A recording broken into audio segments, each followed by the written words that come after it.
Motorcycle দুর্ঘটনা থেকে মেরুদণ্ডে আঘাত, এরপর হাঁটা চলার শক্তি হারিয়ে হুইল চেয়ারই এখন তার নিত্যসঙ্গী। হাতে শক্তি থাকলেও কাজ করে না আঙুল, তবুও একটি সচ্ছল জীবনের আশায় বাদাম বিক্রির পাশাপাশি কন্টেন্ট বানাতেও শুরু করেছেন মিলন। দেখছেন ডিজিটাল দুনিয়ায় সফল হওয়ার স্বপ্ন। জীবন যখন থমকে দাঁড়ায় তখন অনেকে ভেঙে পড়েন, কিন্তু কেউ কেউ হয়ে ওঠেন অদম্য যোদ্ধা।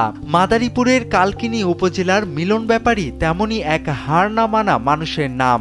এক সময়কার সচল এই যুবক ভয়াবহ মোটরসাইকেল দুর্ঘটনায় মেরুদণ্ডে আঘাত পেয়ে চিরতরে হাঁটার শক্তি হারিয়ে ফেলেছেন।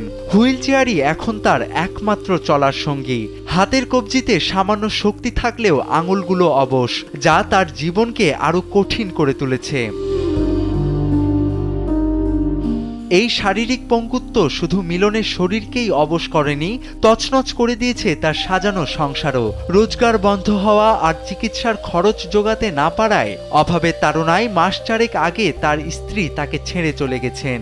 তবুও একা হয়ে পড়া মিলন কিন্তু দমে যাননি। নিজের সীমাবদ্ধতাকে জয় করতে মিলন বেছে নিয়েছেন এক নতুন পথ। ভাতিজাদের সহযোগিতায় তিনি শুরু করেছেন কন্টেন্ট ক্রিয়েশন। ডিজিটাল দুনিয়ায় সফল হওয়ার এক বুক স্বপ্ন নিয়ে মিলন এখন হুইল চেয়ারে বসে ভিডিও তৈরি করছেন। যদিও সারাদিন বাদাম বিক্রি করে তার আয় হয় মাত্র ৩০০ থেকে ৪০০ টাকা, যা দিয়ে একই সাথে চিকিৎসা আর সংসার চালানো প্রায় অসম্ভব। মিলন কারো দয়া চাননি, চেয়েছিলেন নিজের শ্রমে বাঁচতে।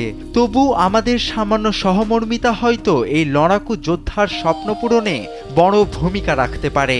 আমার কেউ যদি সহযোগিতা করতে চায়, আমার বিকাশ নাম্বার আছে, নগদ নাম্বার আছে, ঠিক আছে, 01891864464। তোফায়েল আহমেদ, কালবেলা।